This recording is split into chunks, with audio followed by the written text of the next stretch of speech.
The Dark Ages were a time that marked the economic and intellectual decline of human civilization. After the Roman Empire collapsed, much of the world was left in chaos. But the Dark Ages weren't dark at all. For most of the world they were actually quite bright, and in particular for the field of mathematics, where we discovered our modern numeral system as well as the precursor to algebra. So if humanity was actually moving forward, why do we call this period the Dark Ages? Well, it refers to a period that starts around the 5th century AD and ends somewhere near the 10th century. It immediately follows the chaos that ensued following the collapse of the Roman Empire. You see, Rome controlled much of the Western world, stretching from Egypt and the Middle East to northern England, and the collapse of something so large would have devastating consequences. Large governments may seem bad, and they probably weren't great for the millions living under their control, but they offered a significant number of benefits. Within their borders, they provided an environment that served as a prime ground for the development of intellectual pursuits. Having a reliable food supply, security and stability allows for time to be devoted to developing ideas and communicating them. It's kinda difficult to revolutionize the way human society works with mathematics when you're worried about being ravaged by war, rioting, or fighting for survival. However, this period was only dark for Europe. Far away from the influence of the Roman Empire, in India and China we see incredible discoveries.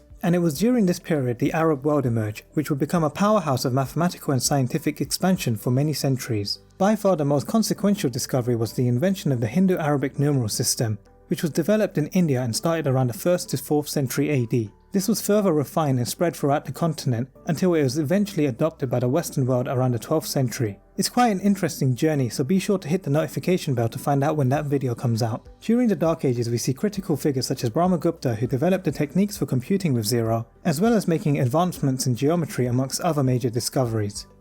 Of particular note is the development for methods of solving linear and quadratic equations, which would serve as a precursor for the work of Al-Khwarizmi. He was an Arabian mathematician who wrote a book where the name algebra was derived from, and his work was widely circulated, forming standardized approach to solve these equations. But he did not stop there. Did you know the word algorithm is derived from a Latin translation of Al-Khwarizmi to algoritmi?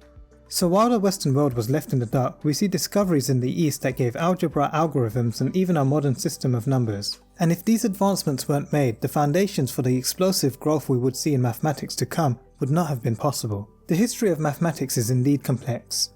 So perhaps you should start close to the beginning, where as a species we were still counting using our fingers and carving tallies in ancient bones. For that, check out this video. And if you're interested in finding a time that we almost broke mathematics, check out this one. Thanks for watching and subscribe for more content.